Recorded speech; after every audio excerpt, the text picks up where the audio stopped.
What's up, y'all?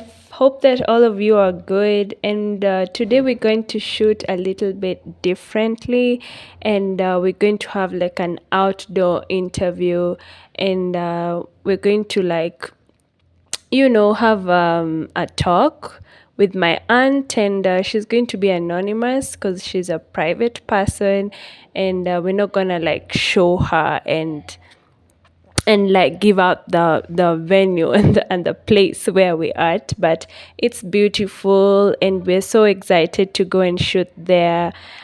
And we're going to just discuss about living abroad as a young lady that she was, and she's going to give us like her experiences. So we're going to get right into the interview and start just talking with her. Yeah. There's mint there. Yeah, there's meat. Yeah, you can see Awesome. mint. Yeah. And this on this side, the round one, is oregano. Yeah. This is nice. Yeah. I know. I like And then we have fruits along here. That's a fig tree. it's nice. Yeah. You came just when we have kind of eaten the last one. So you have always been like of eating organic stuff, even back in America. That's one thing we have to correct. Yeah. Because I didn't go to America. I've only gone to America to visit. Yeah. My second home is Denmark. Remember? And Denmark is in Europe. in Europe, yeah. Which country? So I studied in England. Denmark. Yes. Okay. Denmark, yeah. I went to England Denmark, I when I know. was 19. I didn't know you went that early. So Yeah. I went to England in Masai before you were at your Lesotho, at your parents' Lesotho. Yeah. You have to translate that. Yeah. In 63. 63. My dad was born in 62. Yeah. No, he was about a year old when I left. Yeah, a year old. Yeah. 62, You can 63, yeah. Yeah. And I was in England for 4 years, did nursing. Yeah. I came back, I don't even think I stayed a year, and then I went to Denmark. And then from there, Denmark. Yes, Denmark. from here I went to Denmark. Yeah. Yeah. And lived half my life there. Yeah, almost half your life. Because I remember growing up, we were always just told. So we came back with my family in 1986. Yeah. And then 86. I wasn't even born. And then, and then I went back in 03, beginning of 0, end of 02. Yeah. Wow. Oh my God. Yeah. Oh, the time that you were in Denmark, there was someone else here. Yes. Oh, I didn't know that. Who took care of the property? Yeah, they were renting it. Yeah. One of the conditions was that you shouldn't change anything in the garden. Yeah. But They still did. yeah. Wow. But anyway. But is there like, you know how renting in Nairobi is, if you change, you have to pay. Yeah. Yeah, Did you exactly. do that? You should. Because that's how I the rules didn't. are. I was just happy to take over my home again. Yeah. I'd love to know how your experience was just in Denmark and you were young. I mean, it's, You know, I many mean, people, we weren't even I born. feel like- yeah. Yeah, and then right now, for us, it's a bit easier to like, okay, it's not that It's easier, not but easy, but there's at a that way time you I can feel find like how many people are going to Yeah. outside the country. Because even now it's hard, but people are still somehow managing. There were not many people, but it was just the beginning of the, everybody going out, wanting to go out,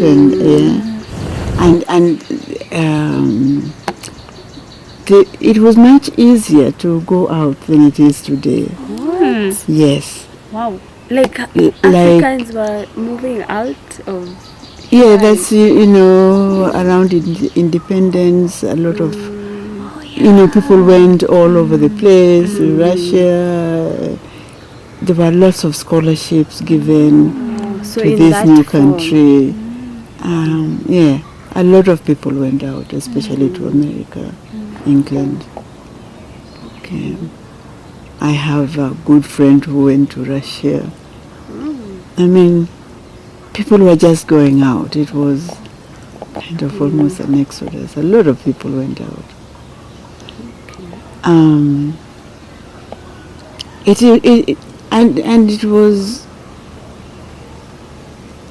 It wasn't difficult. I can't really remember that you needed visas and whatnot. Because now there's so many. Now it is so requirements there's so many requirements. And you got your passport, and I don't remember that it was difficult. Yeah. And that those days, I didn't know Nairobi, so I went with my father around. Yeah. He's the one who took me everywhere. Yeah. Yeah. No, it was, getting there also, we were met by the British Council. Is that what it was called? That is what it's called still, isn't it? Yeah. You were met over there. I was going to do nursing, so I was taken to the nursing school. I was introduced to the African Society students. So you kind of had someone to associate with. Yeah. So And, you didn't fear how is it going to be there? And then you're away from home, You're away very from far family. away.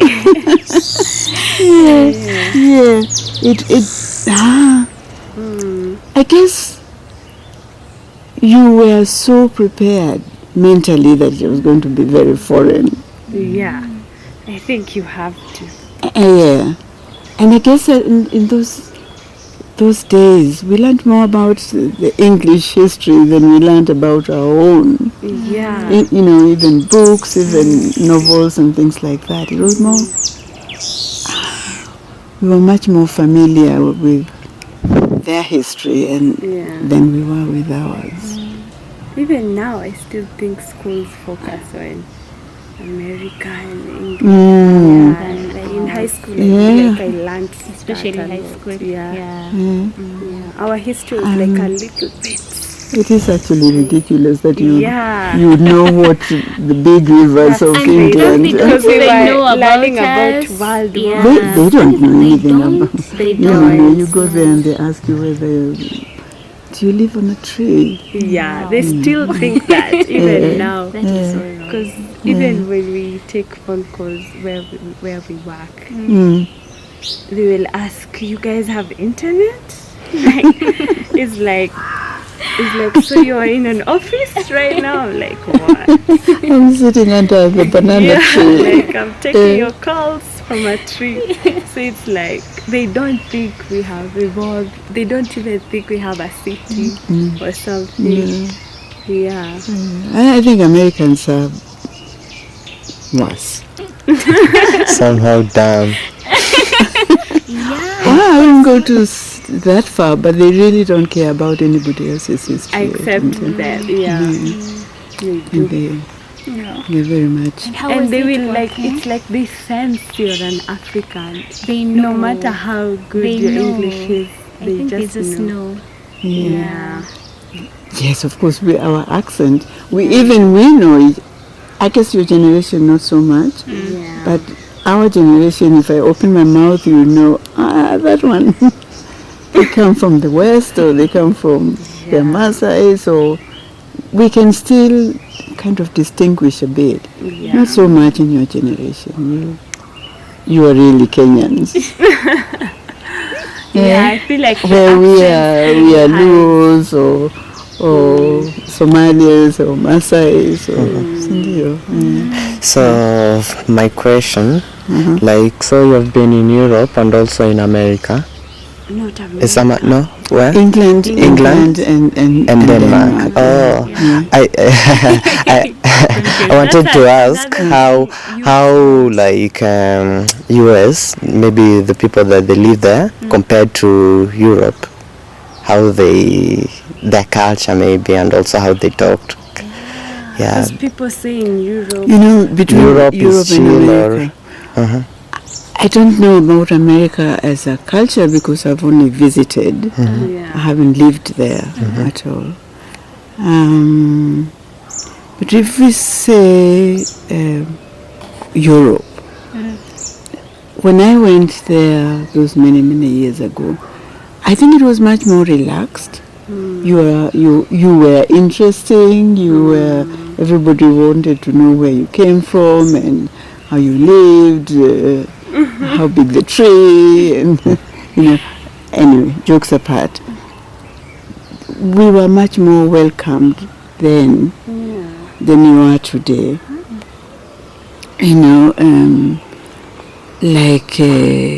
Racism, I guess there was racism, but I also lived in a secluded society, community. I think I knew racism really in Denmark. Denmark. Yeah. So I wasn't really conscious of racism in while I was in England, and we were not very many then. But it was interesting because you met other Africans. You realized that they're as black as you are, but their accent is different. They behave differently. Their gestures are different than mine. Their food certainly is very, very different. Different. So it was while I was there that I learned that, there's Africa, but it is so big and it's so diverse.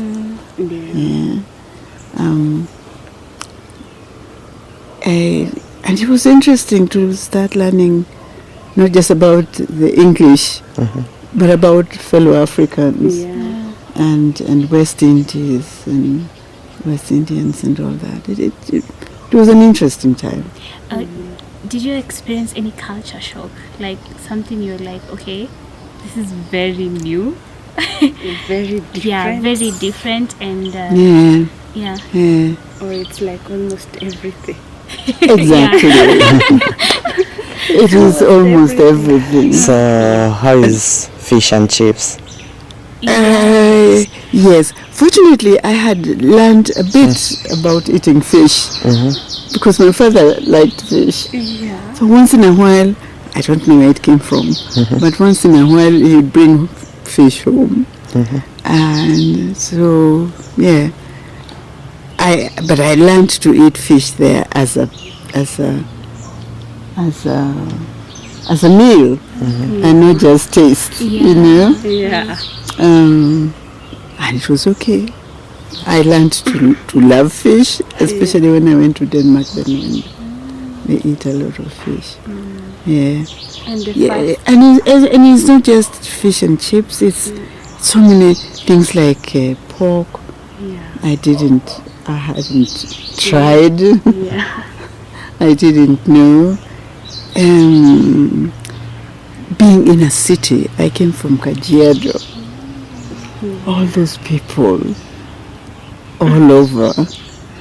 And then the transport, that you get there and the train doors open and someone pushes you from behind because you're afraid. Or the buses, everything, as you said, practically everything was different. And then the weather.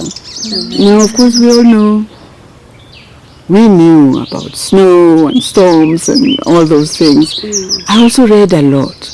Yeah. So I also kind of had picked up a lot. Oh, this is it, But experiencing is different. But experiencing it is different.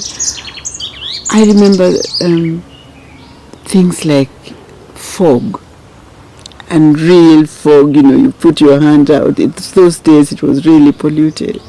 And you can't see your hand, you can't see your fingers. I thought I would die, I couldn't breathe, I couldn't, It was practically everything. Yeah. It was practical. And those days you lived, you'd call them hostels and all that today. And for me it was a luxury. You have your own room. Yeah.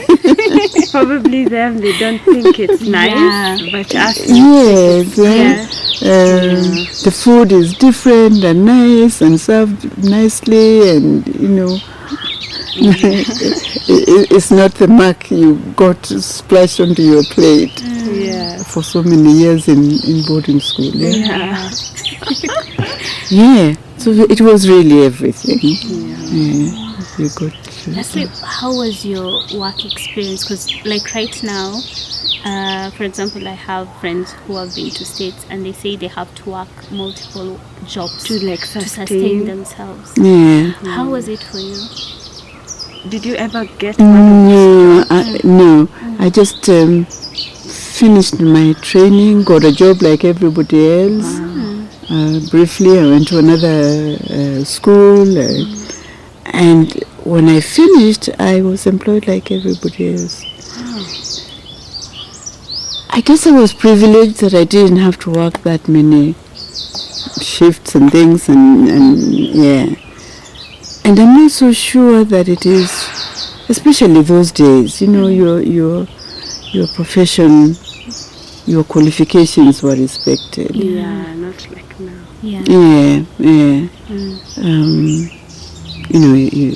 And also maybe because how for us maybe I've been in campus here. Yeah. For you, I feel like you read that, you studied there, so your papers are. Yes. But that still exists. It still exists. Whether you are from Kenya to England or wherever, or from England to here, you have to prove that you can. Your qualifications are as equal to the ones in Kenya. Everybody is very proud of their credentials today. So when you even ask now, when you train there and you come here, you have to go through an exam to be able to work, and they do too. And the other way around, if you go there and you have your qualifications, you have to go through an exam.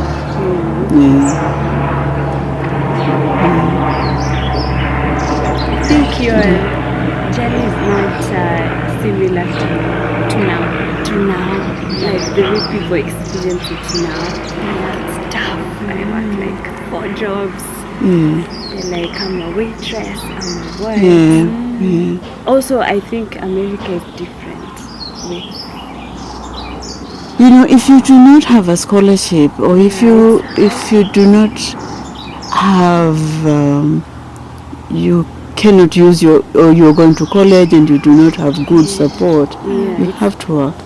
And very often you're supporting the family at home, or paying back the money you had borrowed. Or building a home there. So you both study and work. And you have to pay for your bills.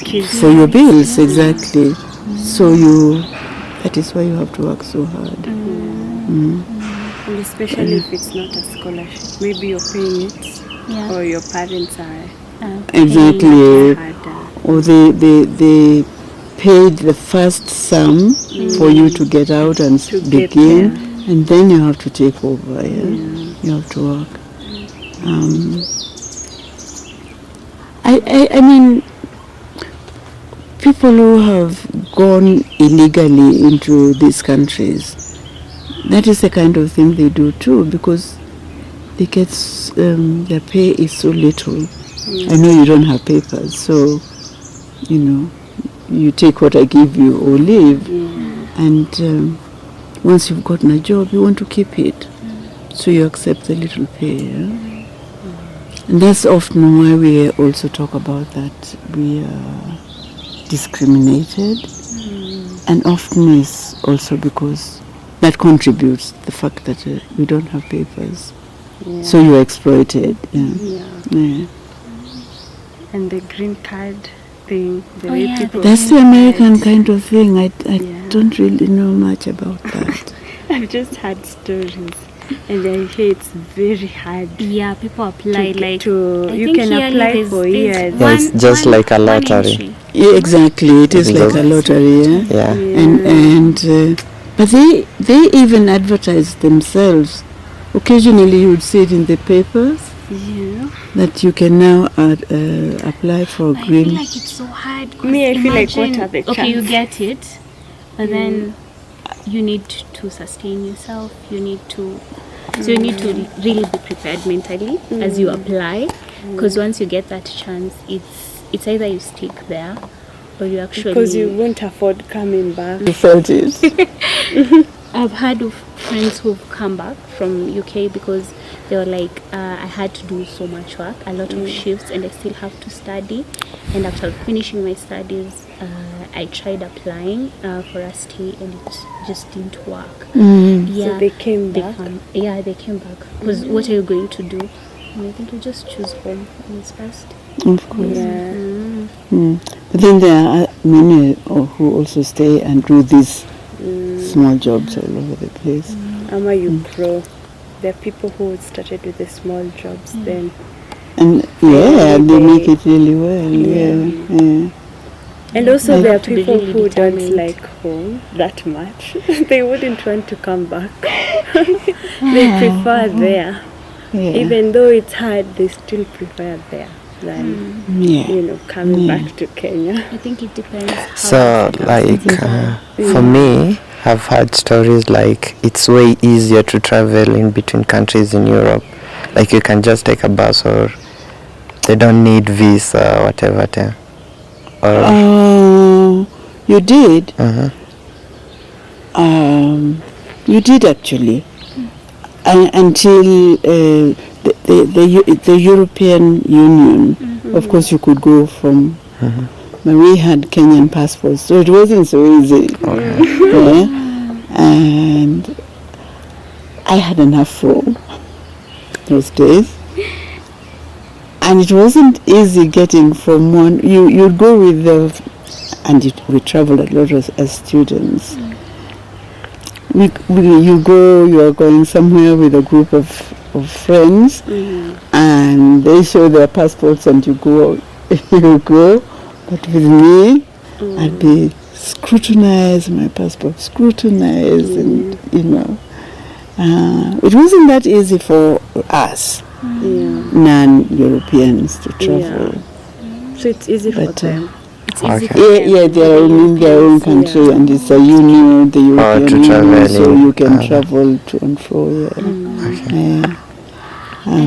Some of the challenges maybe you had encountered, apart from, I think that's one of the challenges you've said, like you can't travel. You were always made aware that you don't belong here. But I feel people expect that. You see how we welcome them here, like when whites come here, they not easily, but they adopt. Like in Nairobi, no one is disturbing you, or no one is letting you know you're not a black person. I feel like there it's hard, maybe because of racism, and it's not the same way as they can come here and adapt very quickly. Yeah, it's easy for them to actually come here Come and here. settle. Because they are accepted. Yeah. They are accepted. Yeah. I think that is correct in many ways. I think racism I don't know whether it's still growing, but it is there felt much more than it was 30 years ago. Where at one time in Denmark they would say, "Go home, nigger." Now it is illegal to say that kind of thing now, so you can't say it, but you can still feel it. So that absolutely is there. And when I came back, my friends held a big party for me, and they asked, "But why are you going back? You have everything here, your house, your..." Yeah. And I said two things. I'd rather be poor in Kenya than poor in Denmark. And it is also nice to just walk and not be different. Yeah. Yeah. Or even hear someone saying something about you because you are different, you know. Yeah. So that is it. It's there. It's there. And for friends, you have to get like black friends, and where you had Yeah, also true. white friends. Yeah. I don't know. I think it depends on what you're doing. Yeah. You get friends during university. You get friends. It also depends on how open you are. Yeah. Yeah. I had and I still have good friends. I have good friends from England. Yeah. Those many years ago. We still meet once in a while. We write to each other. You can make friends. Yeah, you can make friends. And you have colleagues. And you have, pardon? Even of the other race, like white. Even the other races, yeah. Okay. You can actually. I think things like friends, it's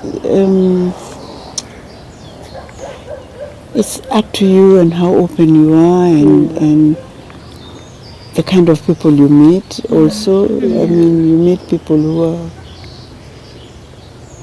who you might not share the color of your skins, but you share a lot of other things. Yeah. They're also as human as we are.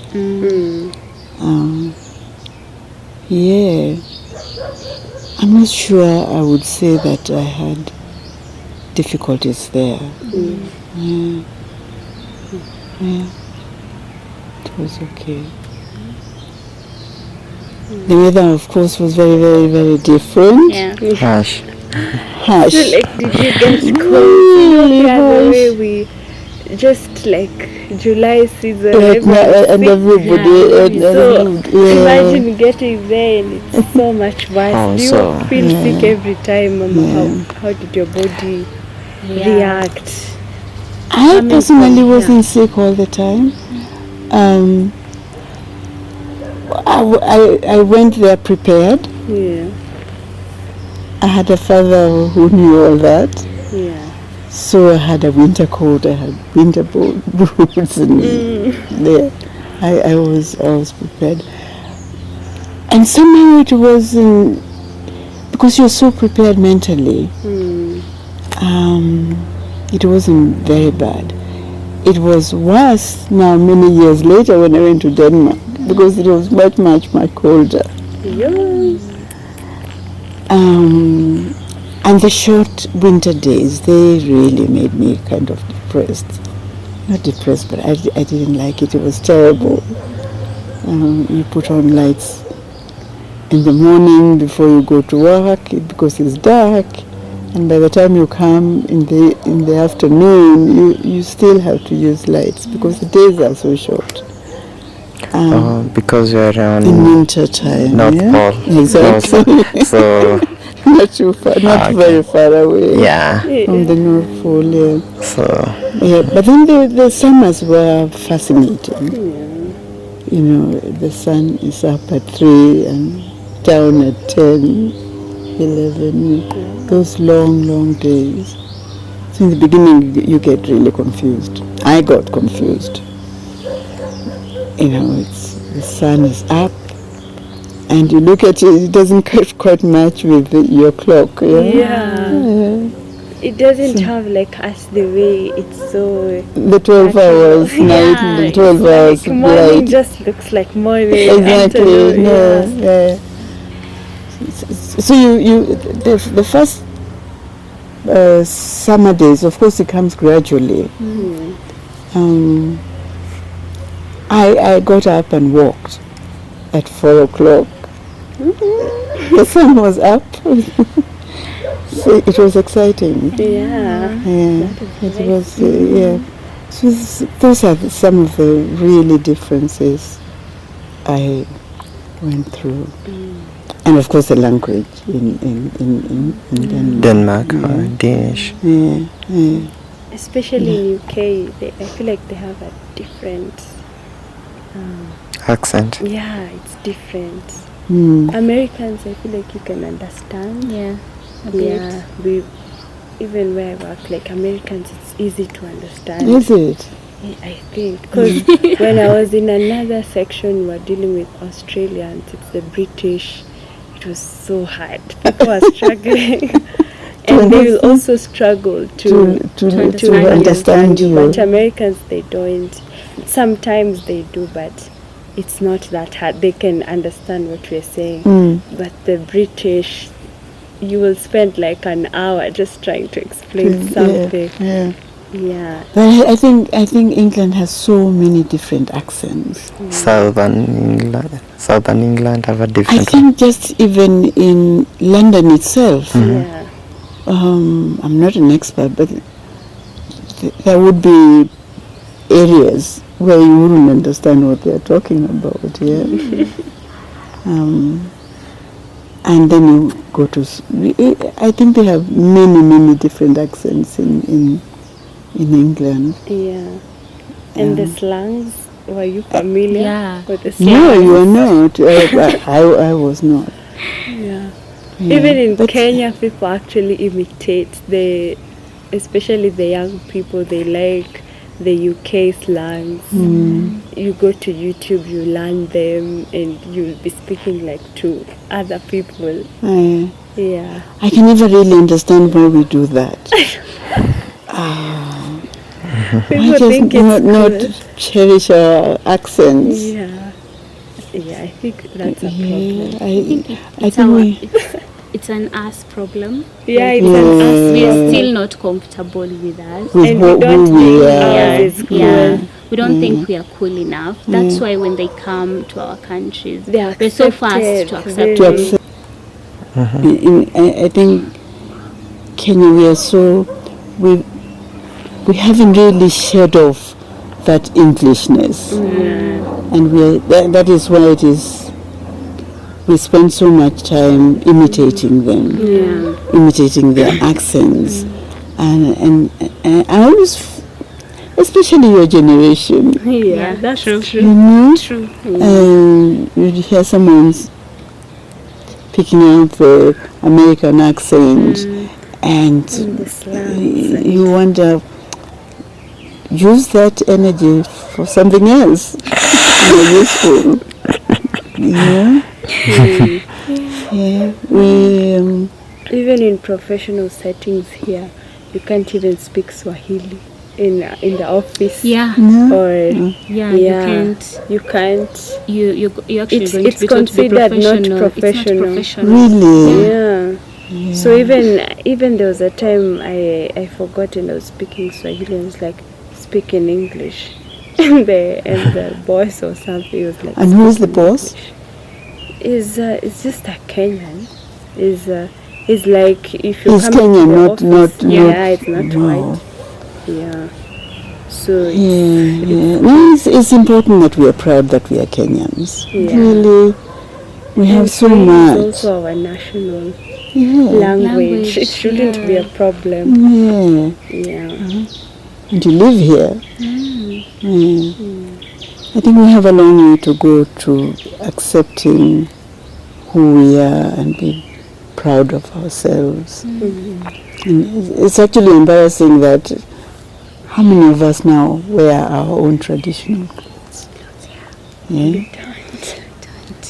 But I feel like our culture, Maasai, is better in terms of we are one of the few. we are one of the yeah, few, we still wear.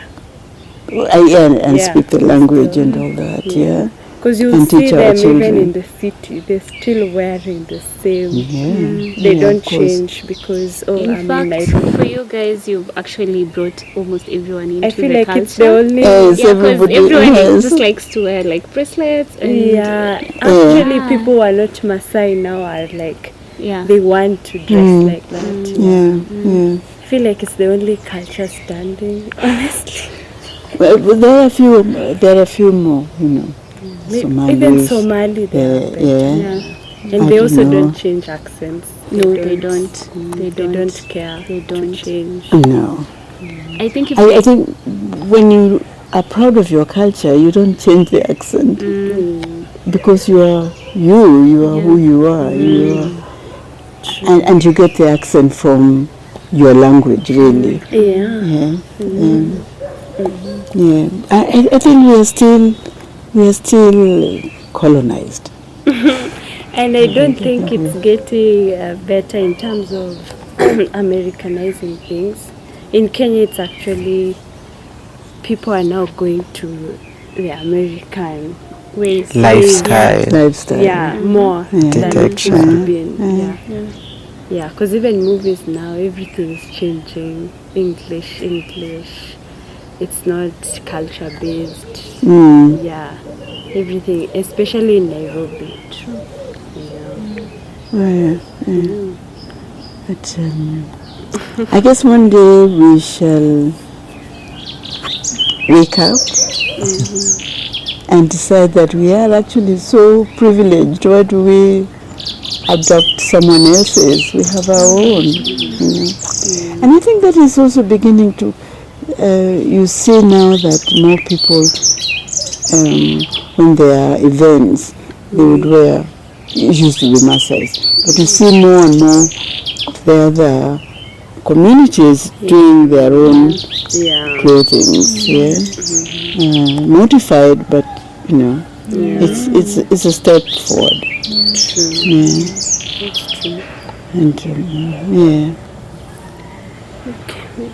We should sit.